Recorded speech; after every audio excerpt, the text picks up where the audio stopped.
No one, and we mean no one, expected this from Erika Kirk. Just weeks after explosive revelations surrounding her late husband Charlie Kirk's estate, Erika has been spotted getting uncomfortably close to none other than Senator J.D. Vance. And now, Patrick Bet-David is speaking out, and fans are losing their minds. In a fiery, unscripted podcast clip that's already hit 15 million views, Patrick didn't hold back. "This isn't just optics," he said. "This feels calculated." Social media lit up with hashtags like #Erika and JD and #Kirk would be shocked, as blurry images of a private Scottsdale meeting began circulating. But the real bomb came when Bet-David claimed he had seen the documents tying Erika and Vance together financially. Fans are calling it betrayal, insiders are calling it a power grab. And Erika? She's still silent.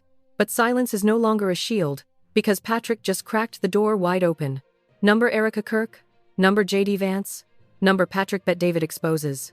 When the dust settled around the mysterious death of Charlie Kirk, no one thought Erika Kirk would re-emerge so quickly, let alone aligned with one of the most controversial names in Washington, Senator J.D. Vance. But now, less than 60 days after her husband's final tribute aired on national television, Erika has moved from mourning widow to political operator, and people are calling it one of the fastest and coldest pivots ever seen. The rumors started as whispers in private conservative circles, a brief appearance together at a donor gala, a few shared speeches. But the moment Erika and J.D. Vance were seen leaving a closed-door strategy meeting at the Fairmont in D.C., the internet exploded, and Patrick Bet-David, never one to shy away from the uncomfortable, jumped in headfirst. During a surprise stream on Valuetainment, Patrick dropped what fans are now calling a red pill nuke. After playing a short clip of J.D. and Erika walking side by side, he leaned in and asked, "What does a senator with presidential aspirations have to gain by standing next to a woman entangled in the Kirk controversy? And what does she get from being tied to someone with deep party machine backing?" He didn't wait for the answer. He delivered it. Access, legitimacy, power. The clip went viral in under 2 hours. Fans were stunned not just by the visual confirmation of the pair's proximity, but by what Patrick suggested next. There was a financial link, a shared PAC initiative launched just weeks prior under a vague name. The New Family Council, a PAC that hadn't existed before Charlie's death. A PAC that listed Erika Kirk as an event strategist and J.D. Vance as an honorary founding endorser. And suddenly, the pieces began to align. Patrick revealed what he claimed was a leaked memo, allegedly circulated among top conservative donors, outlining the PAC's intention to stabilize the conservative narrative in a post-Charlie Kirk environment. The phrase "post-Charlie Kirk" ignited rage online. One viewer commented, "They buried him and already replaced him. Unreal." But it didn't stop there. Patrick then pointed out that Erika's presence at TPUSA's headquarters had been practically wiped. No major roles, no speaking engagements, and not a single internal statement about her next steps. "The vacuum," he said, "was intentional. She's repositioning. Quietly. Surgically. And now we're supposed to believe her partnering with JD is just coincidence?" he asked. "Come on." As the stream gained traction, new details started pouring in. Independent researchers online found that Erika had attended multiple private fundraisers hosted by J.D. Vance's political allies in the past month alone, events she never promoted publicly. Screenshots surfaced of her posing with figures known for pushing hardline policy platforms, people Charlie had once distanced himself from in interviews. And while Erika had spent the last few months grieving in public, behind the scenes she had allegedly acquired a new D.C. property through a shell LLC, one that matched the address of a known J.D. Vance staffer. The internet began connecting dots faster than mainstream media could keep up. Reddit threads exploded with theories, Instagram influencers posted breakdowns, and even TikTok creators began posting side-by-side timelines. Here's Charlie's funeral. Here's Erika at a gala with J.D. Here's the PAC formation. Here's the luxury condo transfer. Follow the money. Hashtags began trending worldwide. Erika and JD. Power move or betrayal. Charlie would never. Meanwhile, Patrick continued to press forward. In a follow-up interview with Daily Wire's Michael Knowles, he expanded on his suspicions. "I'm not saying J.D. Vance and Erika are romantically involved, that's irrelevant. I'm saying this is a political consolidation. She's stepping into the space Charlie once controlled, and she's doing it with help from someone who wants to ride that momentum all the way to the White House." Then came the donor documents. Candace Owens, already knee-deep in exposing Erika's timeline inconsistencies around Charlie's death, added fuel to the fire. She posted screenshots allegedly showing joint fundraising efforts between J.D. Vance's team and Erika's network events, labeled legacy strategy briefings, that were never made public. "We all grieve in our own way," Candace wrote. "But teaming up with a potential 2028 contender 2 months after your husband's death? That's not grief. That's a blueprint." Patrick retweeted her with one word: facts. The internet imploded. Suddenly, everyone wanted to know what Charlie's parents thought, what TPUSA board members thought, what donors who had poured millions into Charlie's vision thought about Erika's rapid alignment with a man known for playing both sides of the populist aisle. Some said it was brilliant politics that Erika was smart to latch onto a rising star and secure her place in the next conservative wave. Others called it a betrayal of everything Charlie stood for. Erika, once seen as the refined and loyal partner behind Charlie's firebrand persona, was now being painted as an opportunist navigating the vacuum left by his death. Patrick's most viral quote came midway through his second episode. "You don't go from widow to political strategist in 8 weeks without planning it. This didn't happen after Charlie died. This was ready before." That quote hit 10 million views on X alone. Meanwhile, J.D. Vance's office remained silent. No public comment, no denial. Just a quiet purge of Erika's name from recent press releases and event recaps. But the damage had been done. The public saw the alignment, and Patrick had already planted the seed of doubt. As fans dug deeper, someone uncovered archived footage from a TPUSA event 6 months before Charlie's death, an event where JD and Erika were spotted speaking privately in the green room. No context. No microphones. Just a long conversation, a quick smile, and an unspoken understanding. And now, everyone was asking the same question. Was this alliance born in tragedy, or did tragedy just open the door? The fallout from Erika Kirk and J.D. Vance's alignment wasn't just digital noise, it was evolving into a full-on ideological war inside conservative circles. What began as a few blurry images and leaked fundraising connections had now spiraled into a media firestorm, and while most pundits were scrambling to save face or stay silent, Patrick Bet-David was still swinging with precision. His next revelation wasn't just bold, it was personal. Patrick claimed on air that a former TPUSA board member had contacted him directly, sharing emails and internal memos between Erika and a private donor syndicate known in D.C. as the Backroom 12. What was in those emails would shake the foundation of everything the Kirk legacy was built upon. The documents detailed a coordinated transition strategy, written weeks before Charlie's death, that included phrases like, "Pre-position Erika for next-gen media leadership," and "facilitate alignment with Vance's 2028 platform." The most jaw-dropping line read, "Charlie's brand cannot evolve further. Erika is the future." That single sentence sent shockwaves. Patrick Bet-David's voice trembled slightly when reading it aloud. "They were planning his replacement before he was even gone," he said. "That's not politics. That's war disguised as legacy." He looked dead into the camera and followed with a question that left viewers stunned. Was Charlie Kirk just in the way? Theories exploded on social media. Was Erika playing the long game all along? Was her marriage to Charlie already fractured? Did powerful interests see her as a more controllable figure compared to Charlie's increasingly unpredictable, anti-establishment persona? Candace Owens jumped in the same night, hosting a 2-hour special titled Erika's Pivot. Planned or premeditated? In it, she examined the PAC filings connected to Erika and JD's joint events, including a strange $750,000 wire transfer made just 5 days before Charlie's death, to a firm that listed both of them as strategic advisors. The wire memo read, "For launch logistics." Launch of what? Candace didn't mince words. You don't just happen to co-found a national PAC 40 days after burying your husband, unless something was already in motion. This wasn't grief. This was the next chapter. Patrick's analysis grew sharper. In another live broadcast, he highlighted flight records showing Erika had traveled to Columbus, Ohio, J.D. Vance's political base, just 3 weeks after Charlie's passing, during a time she was reportedly in seclusion. Not only was she not hiding, she was negotiating. And when Bet-David showed photos of Erika attending an invitation-only GOP donor retreat with JD's top campaign advisor, the internet erupted. Number Erika the strategist. Number J-Dan the widow. Number power play confirmed. Even legacy conservative voices weighed in. Ben Shapiro called it concerning optics. Glenn Beck said it was either an incredible coincidence or something deeply coordinated.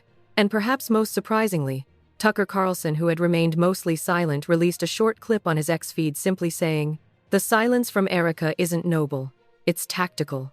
But the real twist came when a whistleblower from J.D. Vance's campaign reached out anonymously to Patrick's team. In a recorded conversation aired in full on Valuetainment, the staffer said, "There was always a backup plan in case Charlie became too hot to handle. The idea was to create a bridge through Erika. She was considered safe PR and brand stable. JD was supposed to be her political mirror, stoic, articulate, controlled. Together, they were the post-Charlie evolution. The implication was explosive. Erika wasn't just falling into a political partnership, she had been groomed for one. And the grooming, as Patrick would reveal next, went deep. He pulled up photos and conference schedules showing Erika and J.D. Vance had appeared on the same panels for over 2 years. Panels focused on modern conservative values, media responsibility, and strategic cultural leadership. At one 2023 event in Palm Beach, they were even scheduled back-to-back, followed by a closed dinner with only 5 attendees. Were they plotting this realignment in plain sight? Had the seeds been planted long before Charlie's final public appearance? Fans weren't just suspicious, they were furious. One top commenter wrote, "They turned Charlie into a stepping stone. And no one noticed until it was too late." The backlash turned savage. TPUSA alumni began distancing themselves. College chapters held forums demanding transparency from Erika. Major conservative donors began freezing contributions until a full audit of the new PACs was completed. Meanwhile, Erika and JD remained silent. No press appearances, no social media statements, nothing. Their teams issued only vague denials, calling the accusations conspiratorial and deeply disrespectful to the memory of Charlie Kirk. But that tone only fueled the anger. Patrick Bet-David wasn't done. His team uncovered a previously unpublished essay Erika had submitted to a conservative think tank titled "Legacy Requires Strategy." In it, she wrote about the importance of preparing successors before tragedy creates a leadership vacuum. The essay had been written 5 months before Charlie's death, and the kicker? It cited J.D. Vance's campaign strategy as a model for post-crisis influence management. Patrick paused mid-broadcast and looked straight into the lens. How do you write about preparing successors and cite J.D. Vance as your model, and then not expect people to connect the dots after your husband dies suddenly, and you end up politically tied to the same guy? The crowd didn't need to answer. They already had. Hashtags morphed again. Number Erika planned this. Number the Vance agenda. Number Charlie didn't stand a chance. Political influencers and YouTubers hosted back-to-back lives breaking it all down. Theories swirled that Erika had been the key to neutralizing Charlie's rising populist rhetoric, which had begun clashing with party elites. And JD? He was simply the safe bet to absorb the brand and steer it back toward the establishment machine. Some even went as far as to call it a bloodless coup, a calculated erasure of Charlie Kirk's firebrand legacy in favor of a more sanitized, camera-ready narrative. And still, Erika said nothing. No lawsuit, no statement, no interview, just silence. But silence, in this context, had become the loudest confirmation of all. As Erika Kirk and J.D. Vance continued their silence, refusing to confirm or deny anything amid growing accusations, the rest of the conservative movement was screaming. Candace Owens, already fuming from her own battles with Erika in the Charlie Kirk fallout, took the moment to escalate. What she did next turned a political scandal into a cultural war. She opened her next stream with a single line that broke the internet. "I warned Charlie this would happen. I warned him about her." Viewers watched as Candace, hair tied back, face raw and serious, pulled out what she called the last unedited voicemail Charlie Kirk ever sent her, a recording she had held onto out of respect until now. On it, Charlie's voice trembled. "I think Erika's planning something. I'm not sure what. But if anything happens, don't let them twist it." The chat exploded. Within minutes, hashtags like number Charlie warned us and number Erika was planning were trending worldwide. Some fans cried on live streams. Others created dramatic edits of Charlie's speech, overlays with eerie music, captioned, "This was his warning shot." And right on cue, Patrick Bet-David responded. He joined Candace via video call in a special simulcast that broke Rumble viewership records. We're not just dealing with a widow finding her way, Patrick said. We're watching a hostile takeover of a man's legacy. A movement's legacy. That's when Candace dropped another bomb. Boardroom audio. A secret recording from a Turning Point USA strategy session that occurred just 3 weeks before Charlie's death. In it, Erika's voice is unmistakable. Calm. Calculated. We have to start preparing for a future without Charlie's brand dominating the tone, she says. His approach alienates certain stakeholders. We need balance. Then, another voice unidentified replies, You mean JD's approach? Erika answers without pause. Exactly. That recording shattered everything. TPUSA issued a panicked tweet denying the clip's authenticity, claiming it was deeply doctored and malicious. But audio experts on X began analyzing the waveform and confirmed it had no signs of manipulation. The hashtag number boardroom betrayal took over. And then came the first public protest. Outside a Vance rally in Columbus, Ohio, a group of 500-plus conservative activists gathered, holding signs like, Justice for Charlie, and No Crown for Erika. What began as a peaceful demonstration turned intense when JD's security blocked Candace Owens from entering the venue despite being on the RSVP list. Live footage showed Candace surrounded by cameras, saying, I'm being shut out by the man replacing Charlie Kirk. That should tell you everything. The clip hit 22 million views by sundown. Meanwhile, Patrick Bet-David streamed live, narrating the chaos in real time. This is no longer speculation. We have a widow who planned succession before her husband's mysterious death. We have a senator with White House ambitions trying to neutralize the base Charlie built. And now, the two are joined at the hip. But what Patrick showed next escalated it even further. He revealed a contract allegedly between Erika and a high-profile PR crisis firm in D.C., signed just 4 days after Charlie's passing. The document outlined messaging strategies, image rehab services, and long-term viability planning for Erika's independent political brand. The document's header? Project Renaissance. That word Renaissance appeared again on a leaked agenda from J.D. Vance's future campaign retreat. Same font, same color scheme. The link was undeniable. They're not just collaborating, Patrick said. They're branding this takeover. Fans started remixing Erika's old Instagram captions with J.D. Vance's political soundbites, making it painfully obvious how their messaging had begun to align months ago. Conservative meme pages had a field day. Erika in morning dress, captioned, Legacy secured. Now, where's my podium? J.D. holding Erika's book, captioned, He passed. She pivoted.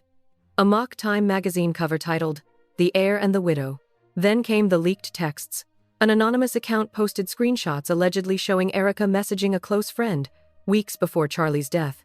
In them, Erika complains about Charlie being too unpredictable and alienating top donors, adding, I just wish someone like JD was running the show. The authenticity of the texts was initially questioned until the recipient of those messages confirmed them in a teary live stream, saying, I held on to them hoping it was just venting. But now, I don't know anymore. Candace retweeted that clip with one word, confirmed. The outrage didn't stop at the base. GOP insiders began quietly distancing themselves from J.D. Vance, with 2 senators reportedly withdrawing support for his future campaign. Erika, still stone silent, canceled her next 2 appearances and was removed from the speaker list at an upcoming Values Voter Summit. And yet, she refused to issue a direct denial. That silence was now being interpreted as guilt. Patrick Bet-David, now hailed as the People's Podcaster, made a chilling prediction on his Friday broadcast. I think Erika knows that if she speaks, the story ends. She wants to ride the chaos. Play victim. Wait it out. But this audience? This movement? We don't forget. He ended that stream holding a worn copy of Charlie Kirk's final book. Charlie was many things: loud, divisive, brilliant, but he was never a liar. He meant what he said, and he knew what was coming. The fans agreed. Donors began demanding an audit of Erika's financial involvement in TPUSA and related PACs.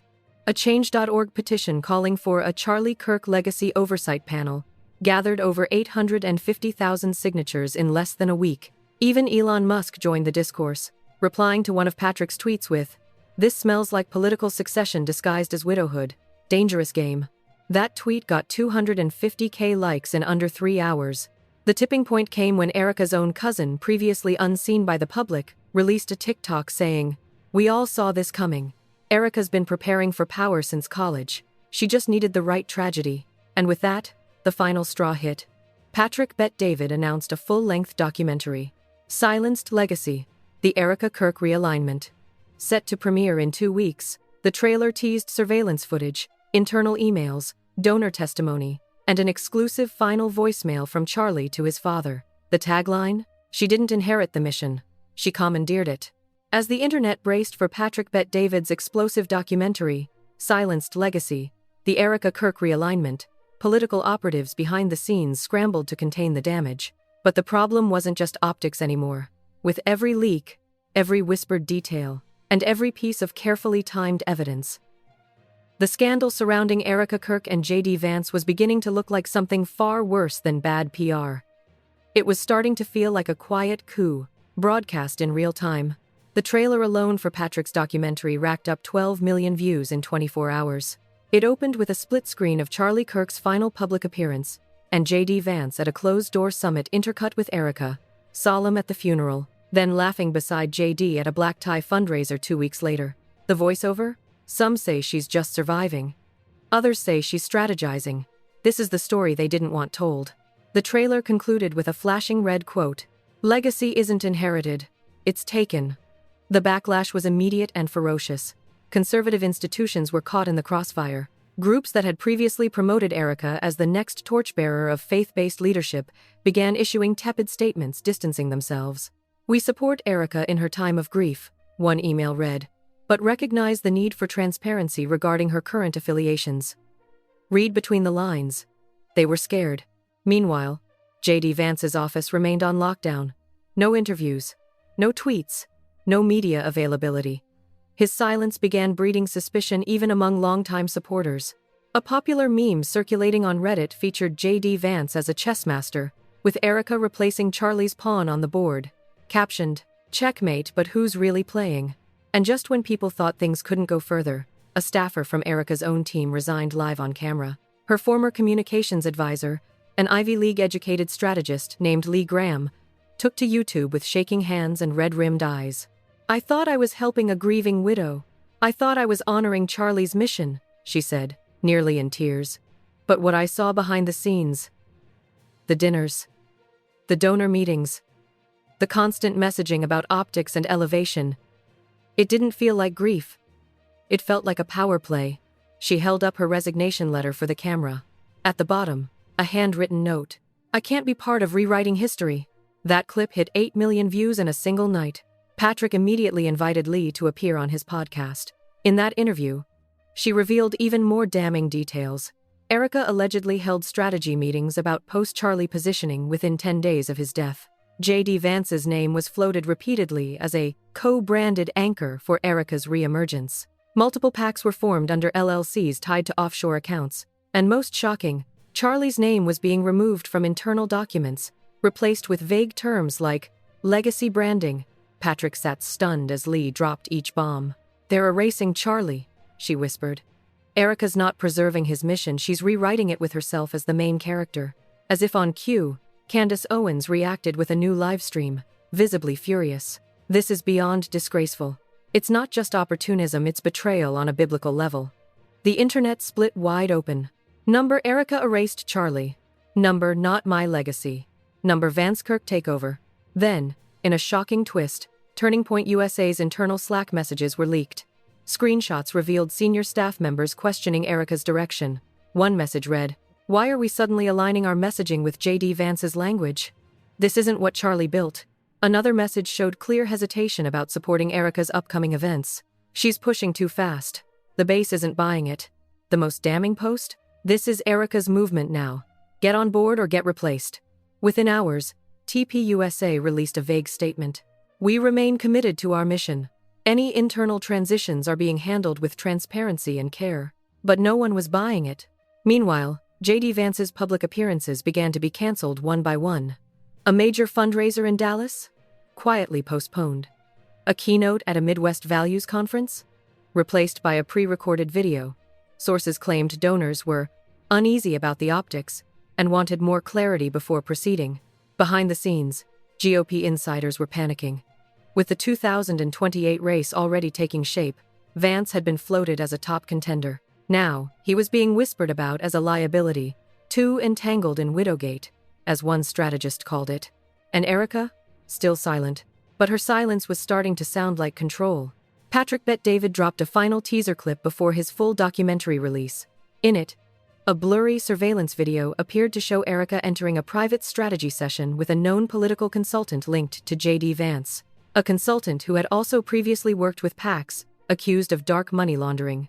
The video showed Erika leaving the meeting holding a folder with J.D.'s initials. The internet went feral. Number Widowgate. Number Dark PACs. Number Project Renaissance. Then came the ultimate power shift. 3 high-profile donors publicly announced they were pulling future contributions to TPUSA and redirecting them to a new platform being launched by Candace Owens and Patrick Bet-David. That platform?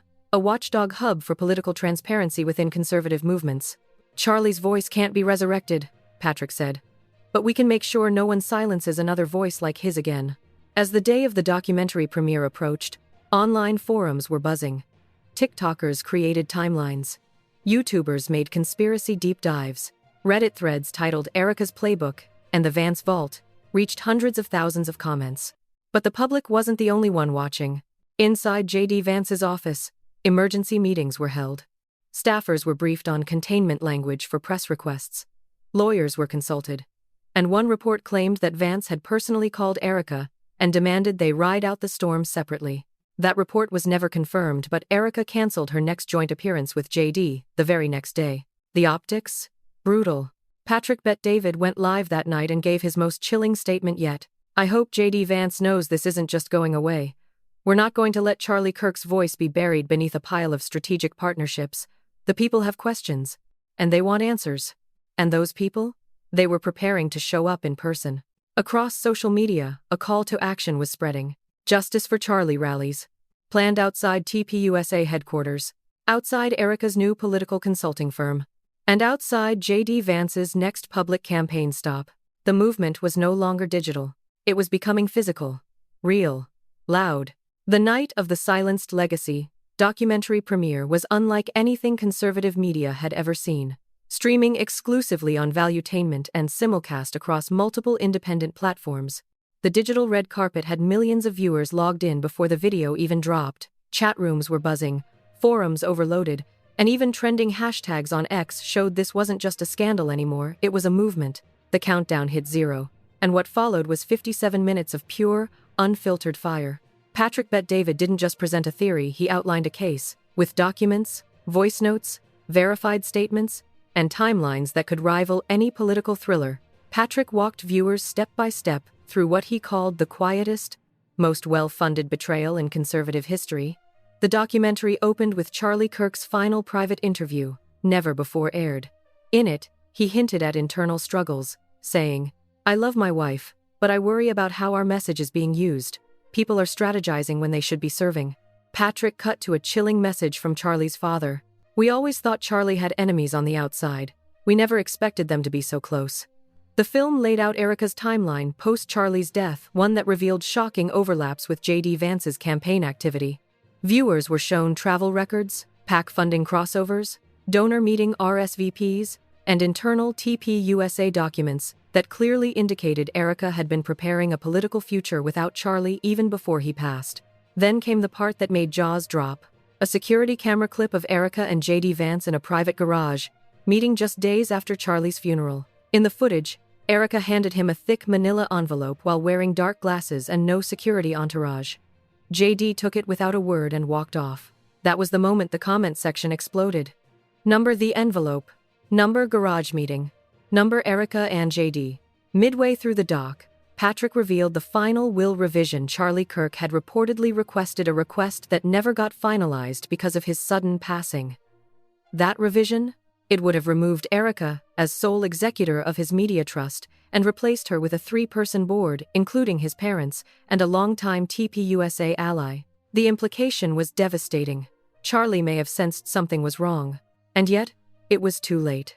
By the end of the documentary, the tone turned somber. A former Kirk family friend, her face shadowed for anonymity, said, "Erika wasn't crying when the cameras were off. She was calculating. There were spreadsheets, donor targets, rebranding meetings, Charlie had just died. The documentary ended with Patrick looking directly into the camera and saying, "If this is what legacy looks like, then God help the future." Within hours, the video reached 30 million views and completely crashed Valuetainment's site. Meanwhile, in Columbus, chaos was brewing. Vance had his first major speaking engagement since the scandal began, a town hall event in front of 500 supporters. But what his team didn't expect were the 300-plus protesters who showed up with bullhorns, "Justice for Charlie" shirts, and signs reading, "Where's the will?" and "Silence is complicity." The crowd began chanting outside the venue, "Say his name, say his truth." Inside, things were no better. Midway through his speech, JD was interrupted by a woman shouting, "What was in Erika's envelope?" Security removed her, but the footage went viral before JD even finished the Q&A. That night, Erika made her first move in weeks. Not a press conference, not an interview. A cryptic Instagram post, a black square with the caption, "Silence doesn't mean guilt. Strategy doesn't mean betrayal. Don't let them rewrite my story." The post had over 700,000 comments in 2 hours, the majority filled with anger, heartbreak, and betrayal. "So you admit you're strategizing? Charlie deserved better. You're rewriting history, not us." And right underneath the chaos, a single like from JD Vance's official account. That like became the symbol of confirmation. Patrick Bet David reacted the next morning with a one-word tweet. "Wow." In a new live stream, he addressed Erika's post. That wasn't a denial. That was a threat. She's not trying to defend herself, she's reminding us she still has power. But that power is slipping. He then teased that Silenced Legacy, Part 2, was already in production. And this time, it would include whistleblower accounts from inside Erika's newly launched consulting firm, people who allegedly saw emails, burner phones, and NDA contracts surrounding her dealings with JD Vance's network. The kicker? Patrick claimed to have audio of Erika mocking Charlie's base, calling them obsessed with martyrdom, and saying, "They'll believe whatever feels good. I'm just giving them their next chapter." That audio hadn't been released yet, but Patrick said he was saving it for the final act. Meanwhile, Candace Owens returned to X with a single phrase, "I believe Patrick. I believed Charlie." And as if this saga needed another twist, Elon Musk tweeted late that evening, "Legacy doesn't belong to the wife. It belongs to the mission. Number, Charlie Kirk." The tweet racked up over 2 million likes in under 10 hours. Behind the scenes, things were unraveling fast. JD Vance's donors began pulling out. His name was quietly removed from 2 upcoming RNC speaking events. Erika reportedly hired a new crisis team, and internal sources claimed she was preparing a controlled interview to clear her name. But the timing was too late. Thousands were now demanding a full federal investigation into PAC violations tied to Erika and JD. A petition launched by Candace Owens surpassed 1.2 million signatures in 3 days. The energy was no longer speculation. It was revolution. And Patrick Bet David, the man who once just ran a business podcast, was now being called the last honest voice in American political media. In a final closing segment of the week, he said, "Erika thought this would blow over. JD thought silence would protect him. What they didn't expect was us, the people. We don't forget, and we don't let our heroes be erased." The world was watching. The headlines were louder than ever. The conservative movement, once a relatively unified front, was now split right down the middle. On one side were the loyalists, those who still held out hope that Erika Kirk's silence was noble, that her actions were misunderstood, or even manipulated. On the other were the outraged, a surging wave of followers, influencers, donors, and political outsiders who believed Erika Kirk had orchestrated a posthumous coup on her own husband's legacy, using grief as a smokescreen and JD Vance as her political vehicle. The only question left was, would Erika finally speak? And then it happened. At exactly 8 p.m. Eastern, Erika Kirk's long-teased, highly curated, exclusive interview dropped on the biggest mainstream media outlet she could find. 60 Minutes. The decision shocked many. She skipped conservative podcasts, independent outlets, and bypassed her late husband's entire grassroots base.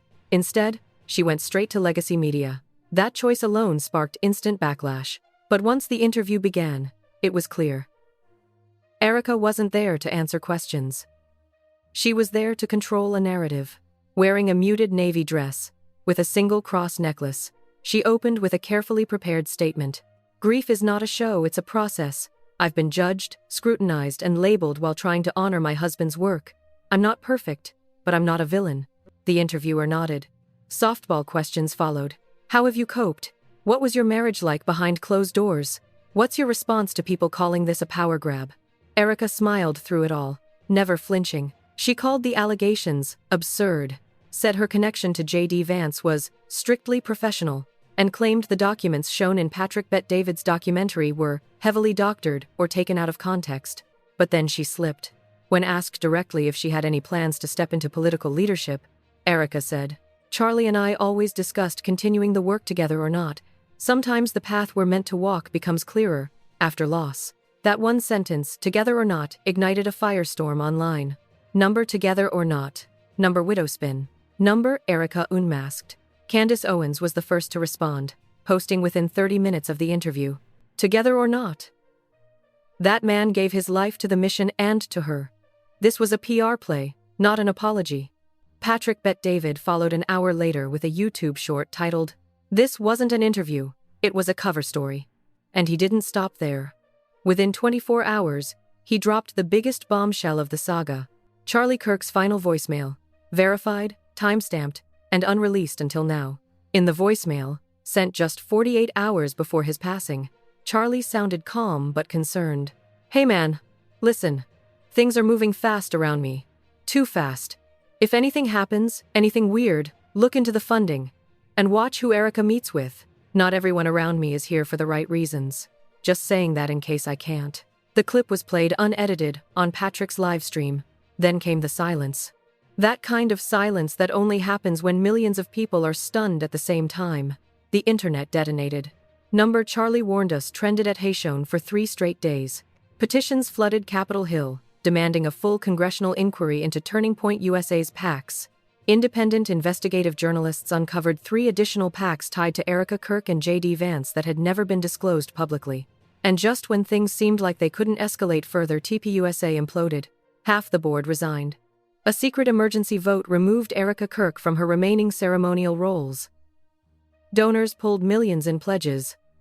Influencers tied to TPUSA either went quiet or issued public statements of disappointment and distance. Erika? She disappeared again. Her social media accounts were wiped clean. A source inside her crisis team told Patrick's crew she had been advised to completely rebrand or exit public life for the foreseeable future. The woman who once positioned herself as the first lady of the conservative youth movement was now toxic. But J.D. Vance wasn't immune either. His poll numbers tanked. Event attendance plummeted. Several major endorsements were quietly rescinded. And perhaps most damning, members of his own campaign staff began leaking memos showing coordinated media insulation plans regarding Erika as far back as 6 months prior. Patrick Bet-David's final livestream of the week was titled, "When Legacy is for Sale." In it, he didn't yell. He didn't gloat.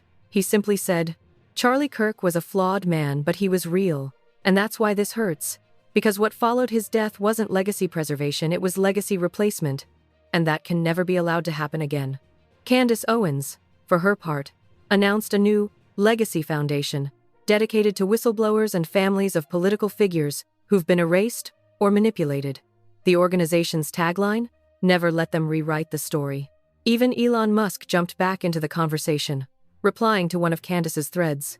"We need truth in all movements. Doesn't matter who's popular. Doesn't matter who's grieving. Truth over narrative." The digital reckoning spread globally. International media called it the fall of the first widow of conservatism.